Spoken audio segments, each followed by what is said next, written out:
All right, y'all. So the NCAA just passed their rule, the one we've been waiting for, so that we know what's going to happen with our athletes, whether they're high school or college. The went ahead and passed that rule that could punish a kid for something his parents did when he was just 5 years old, depending on when he started college, before he started high school or elementary school, or all of those dates actually matter now. They all matter. When you start school at each and every level now, it matters when it comes to being a student athlete. So let me say that again, slower. For the people in the back still redshirting their toddlers. Listen, on Tuesday, June 23rd, the NCAA approved a brand new eligibility rule. 5 years to play 5 seasons. They are calling it the age-based eligibility, okay? Which sounds, sounds simple enough, but what does that actually mean? So we're going to get into that. And I'm going to say these things as simply as possible. I'm going to dummy them down as much as possible to make sure that you can understand them. So here's what it actually does. The clock starts when you enroll full time or the academic year after you turn 19. The academic year after you turn 19, whichever comes first. 5 years. That's it. No red shirts, no injury waivers. You tear your ACL, you know what I'm saying? That's tough. It is what it is. Just is what it is. And that's kind of the rules they're coming up with. So I need you to pay attention. And I'm also going to have some resources for you once we are done, because this stuff is pretty important. Where am I at? All right. So you tear your ACL or whatever, break your leg, whatever. Sprain your pinky and you can't throw, you can't catch, whatever. No red shirt. The clock keeps running. But they will pause the clock for religious mission, for military service, for pregnancy. Noble, right? I respect it. Every one of those is pretty important. A torn knee, though, the thing that is literally a part of the sport, no grace. Absolutely none.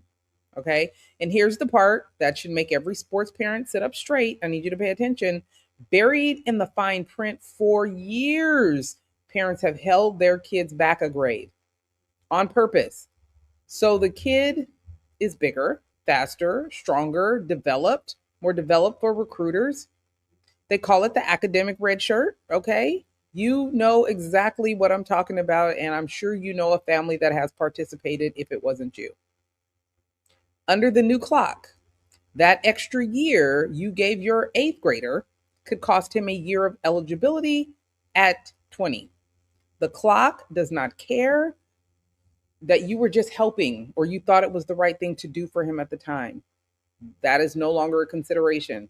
It started at 19, whether your baby was ready or not. Okay? Is that making sense for y'all? And at any point, if you come up with something, make sure you put it in the comments. Even if you're not watching this live, put it in the comments so that we can get back to you with any answers that we come up with, because this stuff is a little confusing. I mean, it's not, because I've been reading it a lot, but I can see where some people would be confused, especially if they're in some of these gray areas. Okay. The strategy you ran, though, before, for those of you that were doing the red shirt and the holding back and starting kindergarten late, all those things. Yeah, it comes due. That bill comes due in college when it comes to college athletics. So I have 4 student athletes. I felt that one in my spine for the people that have participated in that culture of sports. And, let me keep it a buck. I have never been fond of that. I've never been fond of the redshirting system. Well, I won't say redshirting, the holdback, and definitely the double holdback. Yeah, that one was a stretch for me, because I don't know. I think because growing up, holding a kid back was not for good reason. Being held back was not a good thing. It wasn't like, yay, and I still wouldn't even know how to explain that if I was a kid. And I'm just looking at if I was a kid. I understand sports culture is a little different now and it's become more mainstream, which is already the problem. That should have been something for, a select few, but then the holdback is starting to become mainstream. So I don't know. It wasn't the thing to do when I was growing up. So it's always still been a little difficult for me to understand, but I'm me, you know what I'm saying? Other people have a different understanding of it or find it to be important. So yeah. So anyways, let me tell you this. In less than 24 hours after this bill passed, 15 basketball players have already sued. They've already filed suit, and we're getting into all of it. So just listen. I'm your girl T. This is the Judgy Podcast, and we are fighting anti-intellectualism one episode at a time. So thank you for being here. So let's get back to it. What are we doing? All right. Let's talk about these receipts, because this is what we do here. I bring the receipts and then I'm a little judgy about it, but I think it's up to us to have judgment. I think it's a good thing to have judgment about things. You can't just be neutral about everything. Like, what fun is that? What fun is that? I did not guess this one though. So I went straight to the source on this one. My NCAA contact, Meg Wright, she broke it down for me directly. And I want her words, not the headlines, and do not misinterpret this. She said what she said. Some rules for international and domestic athletes, there's the same rules. Someone asked me, I want to make sure that I clarified this. It's the same rules for international and domestic athletes. No special lane, no back door. Her words are, the 5-year clock begins when they are enrolled at any college, including international and junior college, or the academic year after they turn 19, whichever happens first. A lot of people have had questions about international students. That's your answer. Same rules. Then Meg laid out the transition though. Listen, for athletes coming in during the 2026-2027 academic year, their school will apply either the previous rule, 4 seasons of competition with 5 years, or the new model, whichever gives the individual the best outcome. That's up to the school. So there's some gray areas. You know what I'm saying? I want you to make sure you understand that there are some gray areas. Before the 2027-2028 academic year, all incoming prospects will have the age-based rule. No choice, no cushion. The clock is what it is. 5 years. The clock is what it is. What are you doing? Trying to show my little image, it's not acting right. So, it is what it is. The eligibility in the gray area, you are going to have to talk. If you are in that 2026, 2027, and 2028, there is some gray area. So I'm a little confused on the lawsuits right now, because why are you filing a lawsuit and you haven't even checked with your counselor? You haven't even checked with your coach or your eligibility office. There is some gray area. So that flexibility window, it is a closing door, and the people walking through it have no idea how fast it's swinging. They don't. So you have to check. I would advise anybody to check before they go file a lawsuit. Now, here's the part the headlines keep skipping.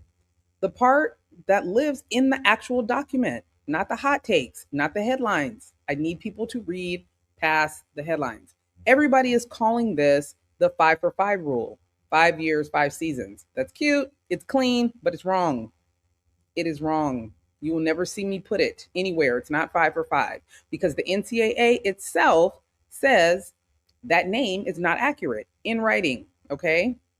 On their own website, please check their words. The rule does not guarantee 5 years for everyone, especially anybody who delays enrollment. It's not 5-for-5. So please check.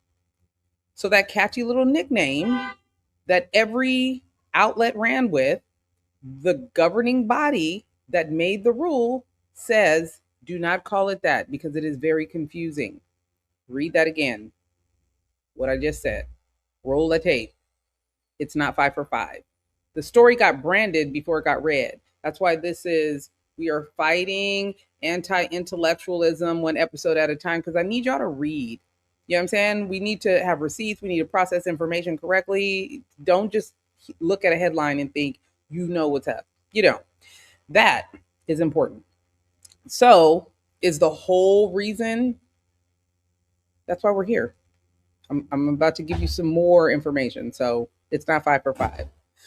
And let me get specific because the date matters. Turn 19 before September 1st, your clock starts the academic year right after that birthday. Turn 19 on or after September 1st, it starts the next academic year, unless you enroll full time before then.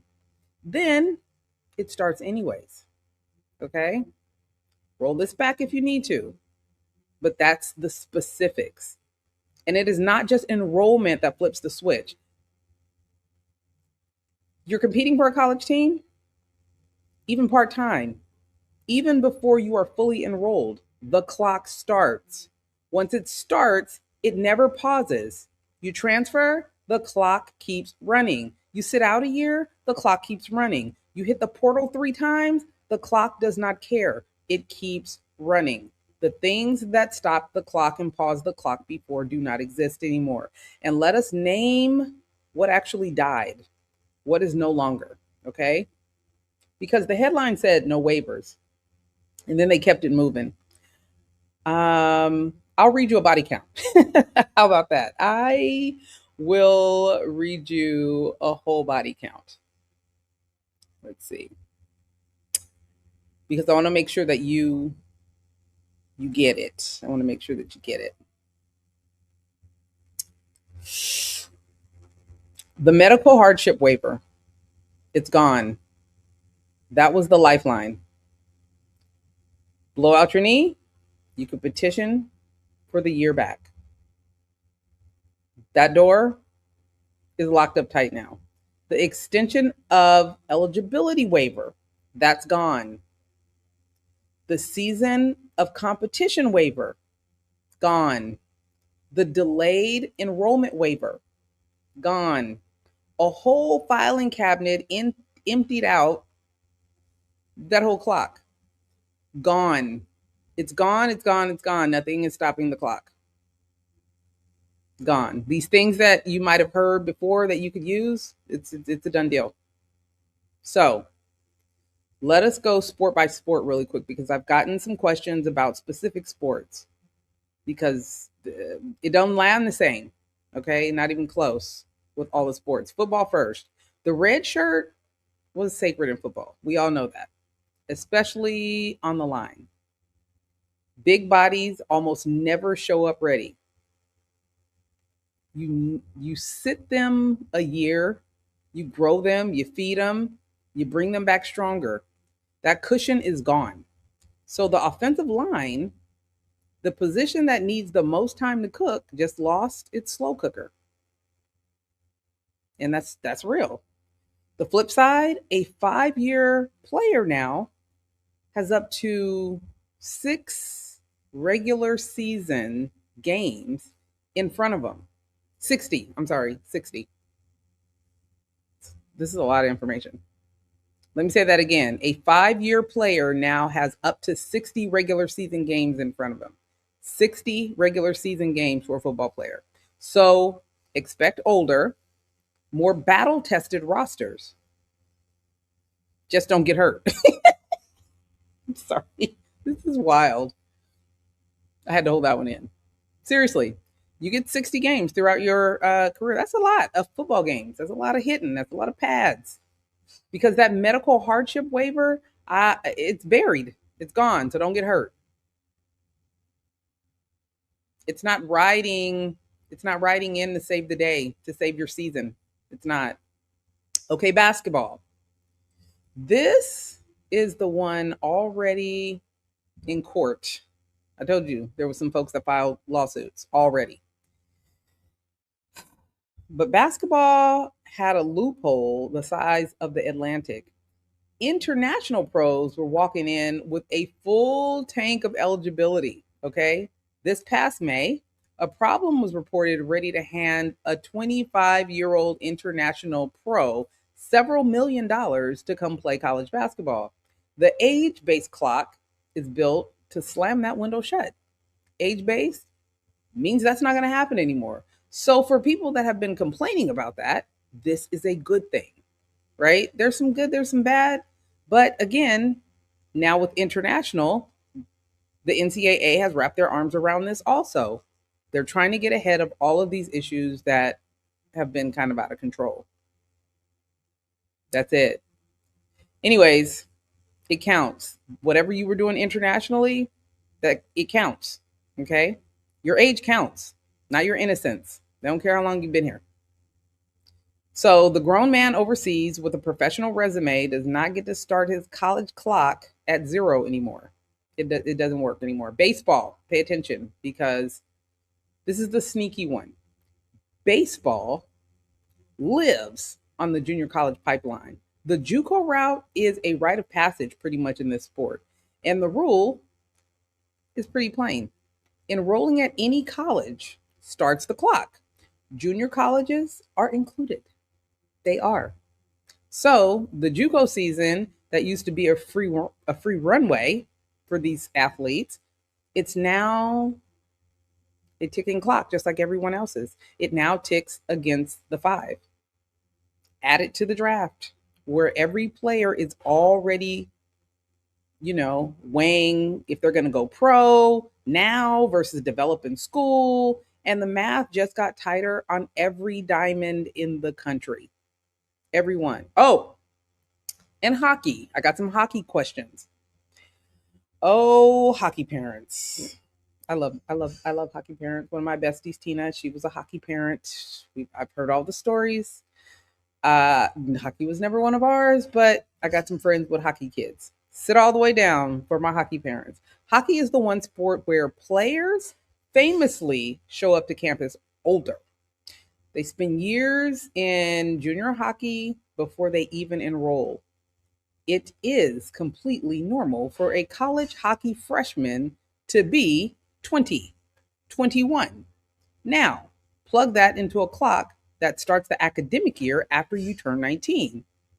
See the problem? The age-based model hits hockey harder than any sport on this list because hockey was built on the long run to the campus. It really was. That long road just got a meter on it. That's it. And the meter runs with every other sport. Everybody has the same clock now.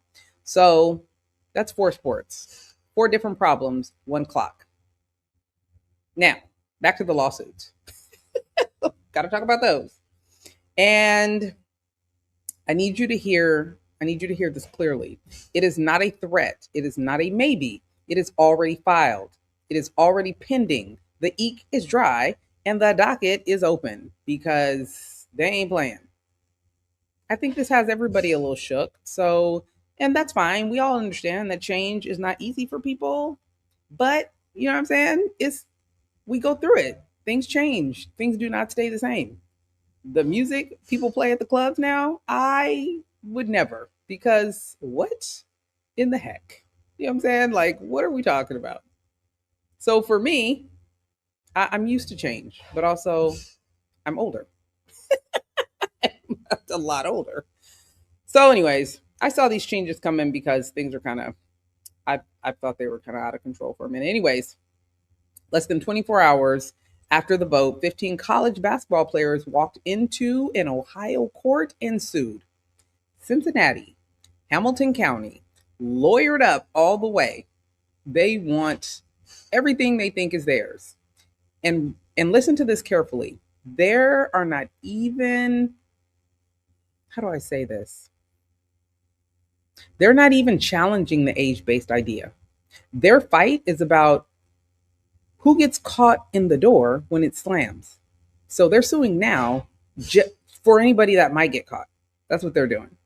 You see, they're the high school class of 2022.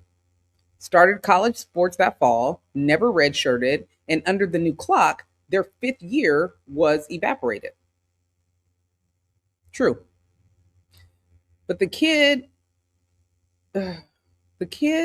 are 1 year ahead of them. The kids that are 1 year ahead of them, if I read this right, the COVID class, those athletes got extra years handed to them like party favors. They did. Dude, it's been some old folks playing college sports, and I'm just, so I see where all this is coming from. I see.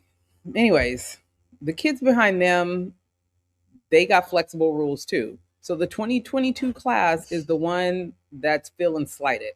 Okay. The 2022 class is standing in the exact middle and they're getting nothing and they're not happy about it. They are the middle child of college sports. And the middle child filed a lawsuit because the middle child is always not happy. As a middle child, I respect it. I'm not. I'm the oldest, so there's that. So I can't relate, but I understand the middle child throwing a fit. You know what I'm saying? We got children in most of our families, and we know they act a fool. So that's where we are. The middle child is throwing a fit, filing a lawsuit, and that's where they're at. And their real argument is not about glory. It's kind of about money. And everything comes down to money. They say cutting that 5th year kills their ability to earn off of their image and likeness. So they're fighting for NIL dollars, NIL opportunities. The judge denied their emergency request to freeze the rule the same day. But there's a bigger hearing next Wednesday. So this is live right now. And similar lawsuits are expected in other states. We know it's coming. This is the first one, not the last.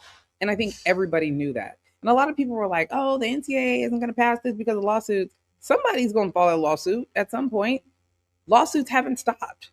Even with the rules the same, they're still facing lawsuits. So if they feel like they can put these rules out there and kind of wrap their arms around this problem, why wouldn't they? The lawsuits have been out of pocket anyways. So you threatening a lawsuit wouldn't stop them from doing it because y'all running around filing lawsuits. Anyways, there's been so much litigation. Anyways, now the NCAA's response is, they're trying to wrap their arms around this and make it fair for everyone. And putting everybody on the same clock to them makes it fair for everyone. Can't argue with that. Well, I can't. Maybe you can. As a crisis communications strategist, though, this is the part where I had to sit down. So get in my bag, you know what I'm saying? It's different than just being a parent. The NCAA said it is aware of the legal action and then said, and I am paraphrasing only slightly, we do not intend to change course. That is a quote. We do not intend to change course. And there were people who were threatening lawsuits to get them to not do this. We do not intend to change course. So trying to make them afraid because of lawsuits it's not going to change anything. So you need to understand that and figure out your path. This is not a statement. This is a dare. That's the single most NCAA sentence ever written. You are mid-lawsuit, the ink is still wet, and your public posture is a folded arm and a raised eyebrow. They're like, bet, let's do it. Let me tell you where that line, though, let me tell you what that does in a crisis. It hands the other side the moral high ground for free. It makes you the wall, the institution, the thing the little guy is fighting for, And you never, ever want to be the wall when 15, 22-year-olds are the underdog on camera. And they're going to play this up as much as possible, I'm sure, right? If a client said that to me before a release went out, I would have walked across the room and taken the phone. Lovingly, but I would have taken the phone. because that's not the best response. It's just not. Even though we know that's the truth, that's probably not the best response. Because here's a better version. Tell me if I'm wrong. We hear these athletes, we believe this rule is fair going forward, and we will let the process play out. Same position, different spine, no folded arms, none of the arrogance. That is the difference between control and chaos. That is the whole control framework in one sentence. It is. Okay. Why is this even happening? Let's get into that real quick. For decades, the fear was that college athletes would leave early for the most part. I don't know. You tell me why you think this is happening. It would be interesting. I would love to hear your comments, why you think this happened, because everybody seems to have a different answer for that. I would love to know your answer. But for decades, the fear was that college athletes would leave early to chase the pros, right? Get to the league, get the check. But flip it. Now athletes are suing to stay in college longer on purpose. Why? To get the check. That NIL money, revenue sharing, the money moved into the building. So they want to stay where the money is. This past year, an Ole Miss quarterback, I actually like this kid, he sued the NCAA over a medical waiver. And he won another year. One more season, one more payday. You can't even be mad at that, but you kind of am. So let us stop pretending this is not a debate about education anymore. This is a labor market. These are the youngest, least protected workers in the most profitable amateur system on earth. And they finally figured out that the clock is money. So now everybody is fighting over the clock. Ain't none of them fighting to stay in school for more education. So that changes the perspective. I am someone that champions education. I think our athletes should also be smart people. Oh my God.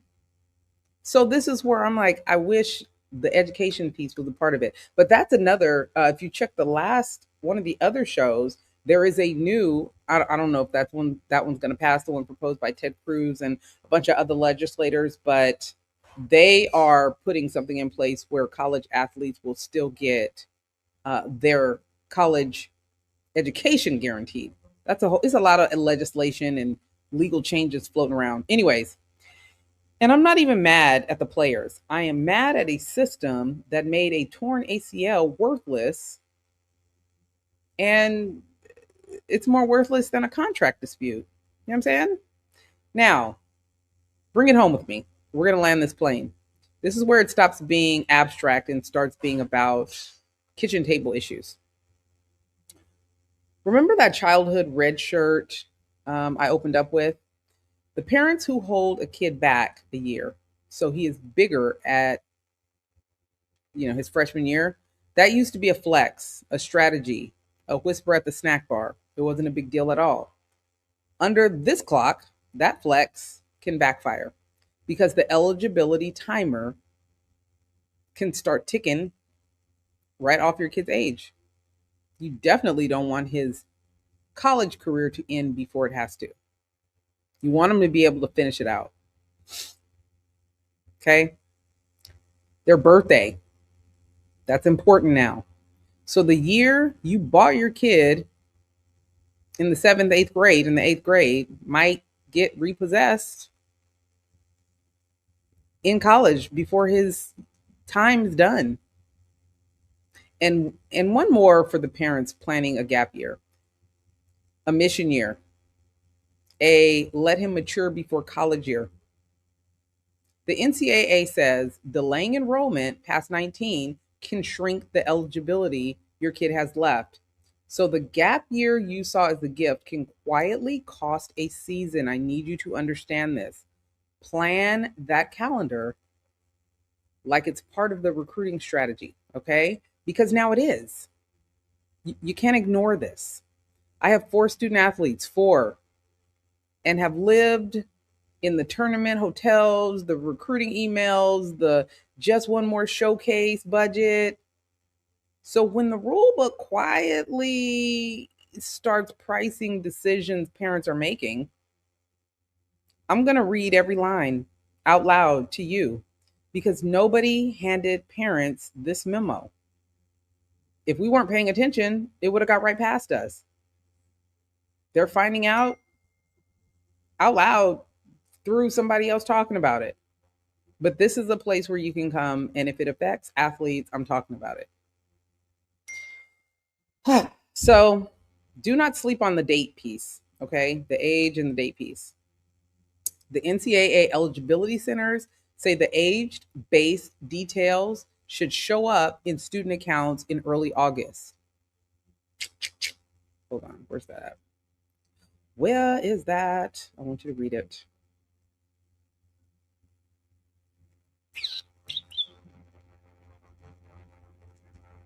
All right. Take a peek at that. Read that. So if you have an athlete in this system, that is your homework. Check the account. And remember, being inside the 5-year window does not make you eligible.